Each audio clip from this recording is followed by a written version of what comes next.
আমার বাসাতে এখন আমরা যারা অবস্থান করছি এর মধ্যে আছে আমার নাতনি নয়নতারা, আমার দুইজন মানে আমার টিম বলতে পারেন, আমি ওদেরকে আমার টিম বলি, জুলেখা এবং তাসলিমা। ওরা দুইজন না থাকলে আসলে আমি আমার বাসাটা কোনোভাবেই মেনটেন করতে পারতাম না। আমি সকাল থেকে দুপুর পর্যন্ত বিকাল পর্যন্ত অফিস করি, তারপরে অফিস থেকে আসার পরে আমার একটা বড় কাজ হচ্ছে নয়নতারাকে পড়াশোনা করানো। যদিও আমার অনেক বয়স, এখন বাচ্চা পড়ানোটা খুবই ডিফিকাল্ট, তারপরেও আমি খুবই চেষ্টা করি যে ওকে পড়াশোনা করাতে, ওকে একটা ভালো সময় দিতে।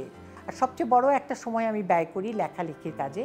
আমি লিখতে ভালোবাসি, বিভিন্ন পত্রিকাতে আমি লিখি। ওই সময়টা আমি নিজের মতো করে ব্যয় করি, পড়াশোনা করি, একটু লেখালেখির কাজ করি, এরকম। এইভাবে আমার সকাল থেকে রাত পর্যন্ত কেটে যায়। আমি খুব বললাম তো একদম বোরিং না আমার লাইফটা। আর ফেসবুকিং করি, তো সেটাও একটা বড় জিনিস, অনেক সময় কাটে তাতে। অনেকগুলো বাসা থাকে ভীষণ সাজানো, আপনার মানে একদম টেনশনে পড়ে যেতে হয়, হাত পা করতে হয়তো দারুণ সুন্দর। মেবি সেরকম বাসাও অন্যভাবে সুন্দর, কিন্তু আমার কাছে মনে হয়েছে যে আমার এমন একটা বাসা যেখানে এসে কারো খুব একটা মনে হবে না যে আমি একটা বিশাল কোনো ইয়ের মধ্যে এসে ঢুকলাম, যেন তার কাছে মনে হয় এটা তার খুব পরিচিত জায়গা। ঠিক সেইভাবে আমি আমার বাসাটাকে সাজানোর চেষ্টা করেছি এবং আমি সেভাবেই আরাম পাই বাসায় থাকতে। তো সেই অর্থে যদি বলেন এটা আমার এক ধরনের ড্রিম হোম। হ্যাঁ, তবে এটাও ঠিক যে আমি চিন্তা করি যে কখনো কখনো মনে হয় যে আরেকটু টাকা, কখনো সুযোগ পেলে আমি যখন টাকা হাতে আসে আমি কিছু একটা রিনোভেট করি, কিছু একটা নতুন রং লাগাই, একটু অন্যরকম করি, যে যাতে মনোটোনাস না হয়। এই জন্য আমি মাঝে মাঝে আমার যে সাজানো জিনিসগুলো আছে সেগুলোকে বদল করি, একটা ঘরের আর একটা ঘরে নেই, বদল করি, এখান থেকে ওখানে নেই, এরকম করি, রিঅ্যারেঞ্জ করি, কিছু রং পাল্টাই।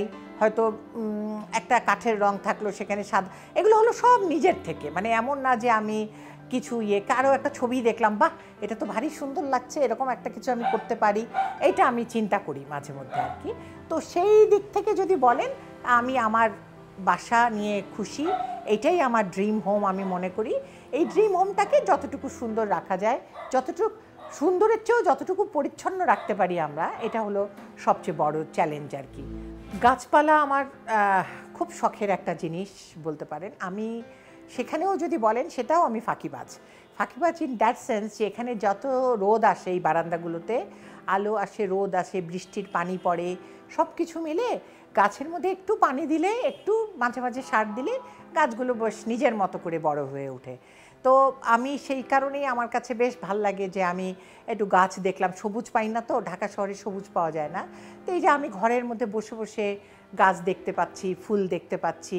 আমার এখানে পাখি আসে, বুলবুলিদের একটা দল আসে, আপনার ঘুঘু আসে, ওরা সময় করে সারাদিন, কবুতরের দল আসে, এরকম মাঝে মাঝে শালিক আসে, একটা বড় দল। আমার বেডরুমের যে বারান্দা, ওখানে আমি একটু চাল, ওদের জন্য একটু কলা, পেঁপে এগুলো দিয়ে রাখি, এবং ওরা আসে এবং দল বেঁধে এই কাজগুলো খাওয়া দাওয়া করে।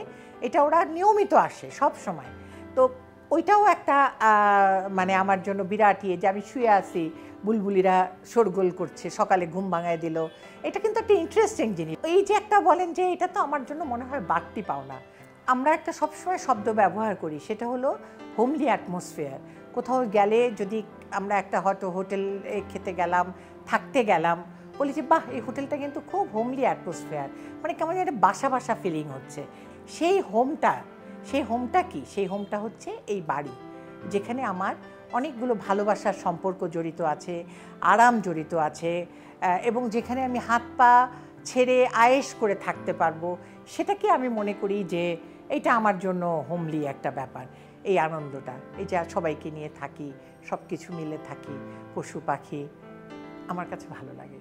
কোথায় স্বর্গ কোথায় নরক, কে বলে তাহা বহুদূর, মানুষেরই মাঝে স্বর্গ নরক, মানুষেতে সুরাচুর।